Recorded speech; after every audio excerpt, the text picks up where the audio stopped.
Hello student, class 12 की आपका MR chemistry classes YouTube channel में आपका स्वागत है। जैसा कि देखिए, हमने आपको पी ब्लॉक के अंदर 17वें वर्ग तक सारे टॉपिक खत्म करा दिए। आज हम 18वें वर्ग पढ़ेंगे, यानी कि शून्य वर्ग या कह लो इसको 18वें वर्ग। तो देखिए, इसमें अभी पहला एक क्वेश्चन बनता है, वेरी इंपॉर्टेंट क्वेश्चन होता है। इसका ये क्वेश्चन सबके लिए समान होता है। तो बोला मैंने कि शून्य वर्ग या 18वें वर्ग के तत्वों की आवर्त सारणी में स्थिति की विवेचना इलेक्ट्रॉन विन्यास के आधार पर कीजिए। अथवा क्या जाता है, अक्रिय गैस या उत्कृष्ट गैसों की आवर्त सारणी में स्थिति की विवेचना इलेक्ट्रॉन विन्यास के आधार पर कीजिए। अथवा क्या जाता है, helium, neon, argon, krypton, radon, xenon, radon, इन तत्वों की विवेचना भी इलेक्ट्रॉन विन्यास के आधार पर कीजिए।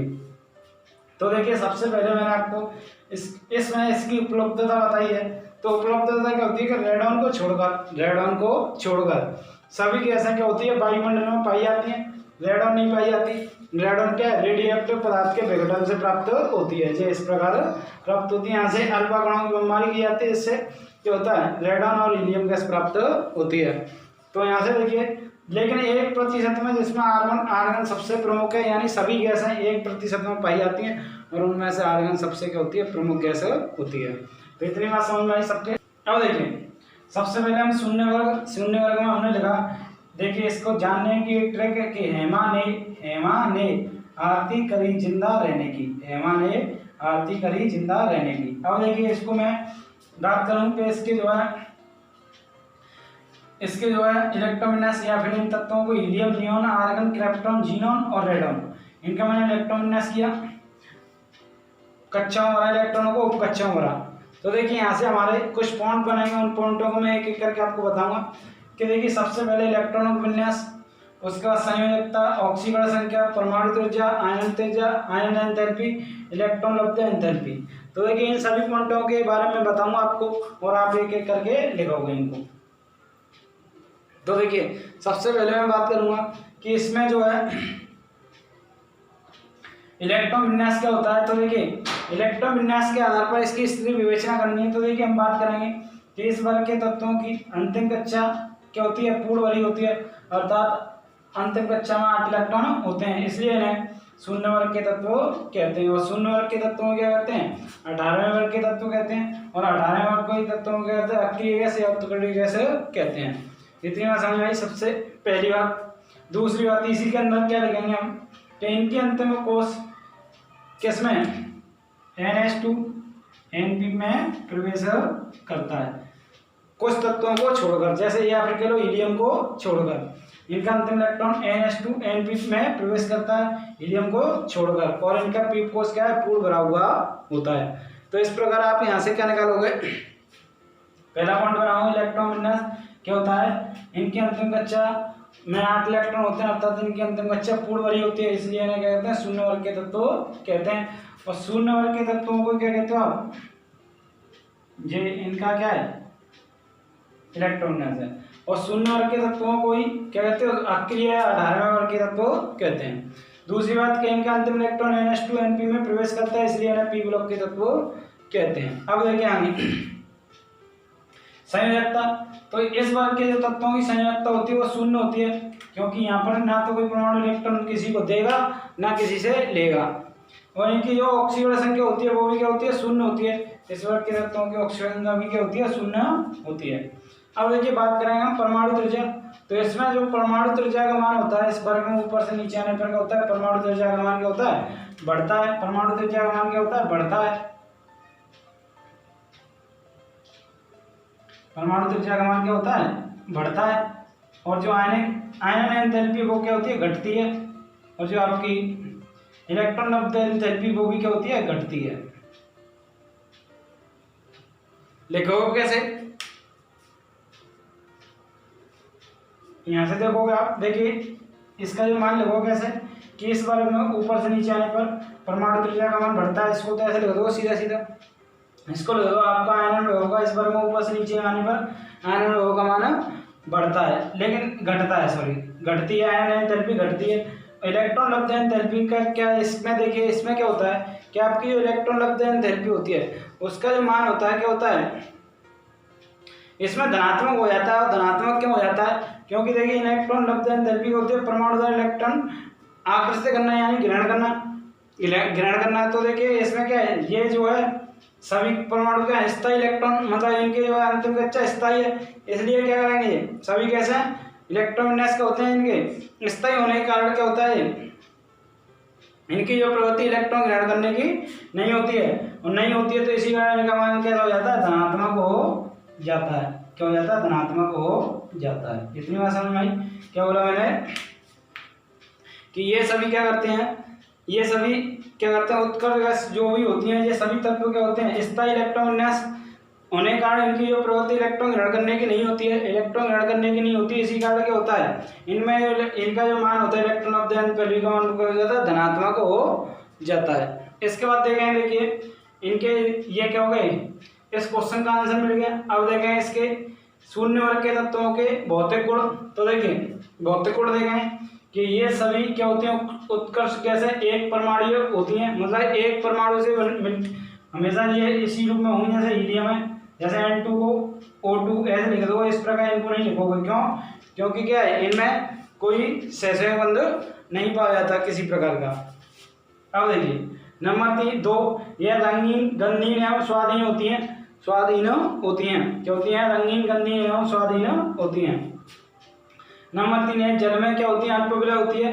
नंबर 4 इनका गलनांक एवं क्वथनांक बहुत कम होता है। ये क्या हो गए इनके भौतिक गुण। क्या बोला मैंने, सभी उत्कर्ष गैसें एक परमाणु होती हैं, यह रंगीन, गंधीन एवं स्वाधीन होती हैं, यह जल में अल्पविलय होती हैं, और इनका गलनांक एवं क्वथनांक बहुत कम होता है। अब देखें इसके रासायनिक गुण। तो देखिए रासायनिक गुण इसके देखिए, वैसे जिन आपके जो सभी तत्व होते हैं ये अक्रिय गैस होते हैं, ये किसी से क्रिया नहीं करते, लेकिन इसमें जीनोन की एक विशेष प्रकार से क्रिया है, तो उसको समझेंगे। पहले देखिए पॉइंट है रासायनिक गुण के अंदर कि जीनोन आपका, पहला जो पॉइंट है रासायनिक गुण के अंदर कि आपका जो जीनोन है वो फ्लोरीन के साथ यौगिक बनाता है। तो वो क्या बनाता है, देखिए कि जीनोन F2 के साथ फ्लोरीन से क्रिया करता है। F2 तो आपका क्या है, दो परमाणु बढ़ गए, तो F2 लिखेंगे इसको। जीनोन क्या करता है, F2 के साथ क्रिया करता है, एक बार दाब पर 673 केल्विन पर, तो क्या बनाता है, XeF2, जीनोन डाइफ्लोराइड बनाता है, जीनोन डाइफ्लोराइड बनाता है। इसी प्रकार इसकी जब क्रिया हम 7 बार 873 केल्विन पर कराते हैं, इसी प्रकार हम इसकी जब क्रिया 7 बार 873 केल्विन पर कराते हैं, तो यहाँ से बनता है जीनोन टेट्राफ्लोराइड। क्या बनता है, जीनोन टेट्राफ्लोराइड। ऐसे यहाँ से जीनोन हेक्साफ्लोराइड क्या बनता है, जीनोन टेट्राफ्लोराइड।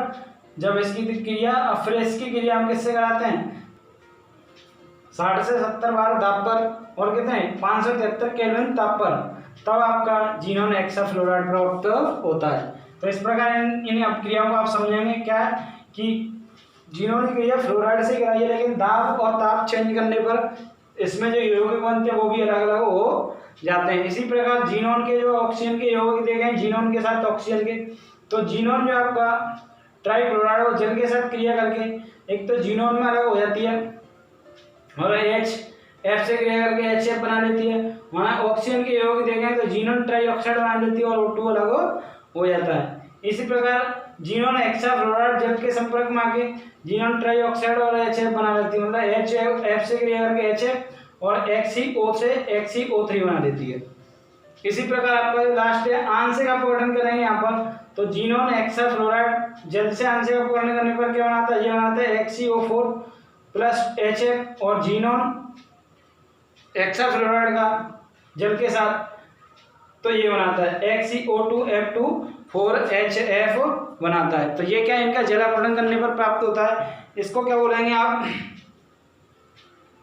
क्या बोलेंगे इसको कि देखिए यहाँ पर क्या करोगे कि इसका जल अपघटन करने पर क्या प्राप्त होता है कि ऑक्सीफ्लोराइड प्राप्त होते हैं। इनके जो ऑक्सीफ्लोराइड है, ऑक्सीफ्लोराइड XeO4 और XeO2F2। तो इस प्रकार ये आंशिक अपघटन करने पर, ये पूर्ण रूप से अपघटन करने पर, जल अपघटन करने पर ये दो प्रकार के यौगिक प्राप्त होते हैं। यहाँ से देखिए इस टॉपिक का जो आंसर मिल गया, इसके भौतिक गुण मिल गए, इसके रासायनिक गुण मिल गए। अब देखेंगे इन गैसों के उपयोग और इनकी खोज किसने की थी। तो इसके बाद देखिए इसका आपको स्क्रीनशॉट लेना है तो आप ले लो, इसके बाद मैं इसको साफ कर दूंगा। इसके बाद देखिए शून्य वर्ग की जितनी भी गैस हैं उनके क्या देखेंगे, एक एक करके देखेंगे किसकी खोज किसने की, किस सन में की और इनके उपयोग क्या होते हैं। तो देखिए सबसे पहले हीलियम आता है आपका, और हीलियम की खोज फ्रैंकलिन और लोकेन ने जो मिलकर की थी वो 1868 में की थी। कितने में की थी? 1868 में की थी। इसके बाद विलियम रैमजे ने भी 1898 में की थी। तो दो बात पता चली कि हीलियम की खोज फ्रैंकलिन और लोकेन ने 1868 में एवं विलियम रैमजे ने 1898 में की थी। इसके बाद हम देखेंगे नंबर 2, नहीं नंबर 1 में इसका उपयोग देखें तो देखिए ये बहुत हल्की एवं अज्वलनशील होती है, मतलब इसमें जो है आग नहीं लगती। होने का इसका मौसम परीक्षण के लिए गुब्बारे, मौसम में जो मौसम विभाग के लिए जो परीक्षण किए जाते हैं, मौसम के लिए जो परीक्षण किए उसके लिए गुब्बारे एवं वायुयानों के टायरों में को बनने में किया जाता है, यानी जो हवाई जहाज है उनके टायरों में बनने में किया जाता है। और इसका उपयोग देखिए क्या होता है स्पेशल, कि जो आपके गोताखोर होते हैं, गोताखोर कौन होते हैं? जो समुद्री गहराई में चीज़ों को मतलब नीचे गहराई में जाते हैं उनको बोलते हैं गोताखोर। किसी विशेष कार्य के लिए या किसी सूचना के लिए या किसी को बचाने के लिए इस टाइप से। तो गोताखोरों द्वारा हीलियम एवं ऑक्सीजन का मिश्रण श्वसन में प्रयुक्त किया जाता है। तो हीलियम का प्रयोग हो गया कि हीलियम ऑक्सीजन के साथ श्वसन क्रिया में प्रयुक्त की जाती है। इसके बाद नंबर 2 देखें नियोन। तो नियोन की खोज भी किसने की थी? विलियम रैमजे ने की थी। किस समय की थी? 1898 में की थी। किसकी? नियोन की खोज विलियम रैमजे ने 1898 में की थी। अब देखिए इसके जो उपयोग है नियोन लैंप बनाने में। नियोन लैंप क्या होते हैं? देखिए नियोन लैंपों का उपयोग जो है हवाई पट्टियों को संकेत को प्रदीप्त करने में किया जाता है, यानी जो हवाई जहाज पर जो पट्टी लगी होती है वहाँ पर एक तरीके से संकेत के रूप में प्रयोग किया जाता है। नंबर 2 क्या होता है देखिए आपका कि हवाई अड्डों पर संकेत लैंपों के रूप में भी इसका प्रयोग किया जाता है, जो नियोन लैंप होते हैं संकेतों के रूप में। जैसे आपने देखा होगा कि जैसे किसी ट्रेन के लिए जो सिग्नल दिया जाता है उसी प्रकार से यहाँ पर ये हवाई पट्टियाँ होती हैं उन पर भी उनको संकेत देने के लिए किसका प्रयोग किया जाता है? नियोन लैंपों का प्रयोग किया जाता है। अब देखेंगे आगे आर्गन की खोज रिले ने की थी। आर्गन की खोज रिले ने की थी। कब की थी? 1894 में की थी। कब की थी? 1894 में की थी। अब देखिए इसकी खोज 1894 में किसने की थी? रिले ने की थी। और इसका देखेंगे देखिए उपयोग कि इसका उपयोग विद्युत बल्बों एवं रेडियो बल्बों को बनने में किया जाता है। विद्युत बल्बों एवं रेडियो बल्बों को बनने में किया जाता है, तो इसको आप जानते हो। और इसका उपयोग एक और है निष्क्रिय किसको? निष्क्रिय वातावरण उत्पन्न करने में भी इसका प्रयोग किया जाता है। निष्क्रिय वातावरण को उत्पन्न करने में भी इसका प्रयोग किया जाता है। अगला पॉइंट आपका क्रेप्टॉन। तो क्रेप्टॉन देखिए इसका विलियम रैमजे ने 1898 में की थी। विलियम रैमजे ने 1898 में की थी। तो इसका उपयोग शुभ अवसरों पर बनाए गए बल्बों में किया जाता है। शुभ अवसरों पर यानी जो झालर वागरों में लगते हैं उनके बनाने में उनमें किया जाता है, या इस प्रकार भी कह सकते हो इसका कोई खास उपयोग नहीं है। क्रेप्टॉन इसकी भी कोई विलियम रैमजे ने की थी, 1898 में की थी। इसका कोई खास उपयोग नहीं है, या कह सकते हो कि इसको जो है शुभ अवसरों पर बनाए गए बल्बों में किया जाता है। इसके बाद आता है आपका लास्ट पॉइंट रेडॉन। तो इसकी खोज डॉन ने की थी, 1902 में की थी। और इसका उपयोग कैंसर उपचार में प्रयुक्त होता है रेडियो एक्टिव गुण होने के कारण, क्योंकि रेडियो एक्टिव पदार्थ से प्राप्त हुआ इसलिए इसका उपयोग कैंसर उपचार में किया जाता है। तो यहाँ से देखिए आपका इस प्रकार ये शून्य वर्ग पूरा खत्म होता है और इसी के साथ आपका पी ब्लॉक भी खत्म होता है। तो देखिए इसको हमने एक एक वीडियो से एक एक टॉपिक से इसको खत्म कराया। तो इसके लिए देखिए आपको यहाँ से आप इन सभी वीडियो को देखेंगे और आपके 7 नंबर पक्के होते हैं। तो इसलिए यदि आपको इस प्रकार की वीडियो पसंद आती है तो चैनल को सब्सक्राइब कीजिए, वीडियो को लाइक कीजिए और शेयर कीजिए। तो आज के लिए इतना ही, धन्यवाद।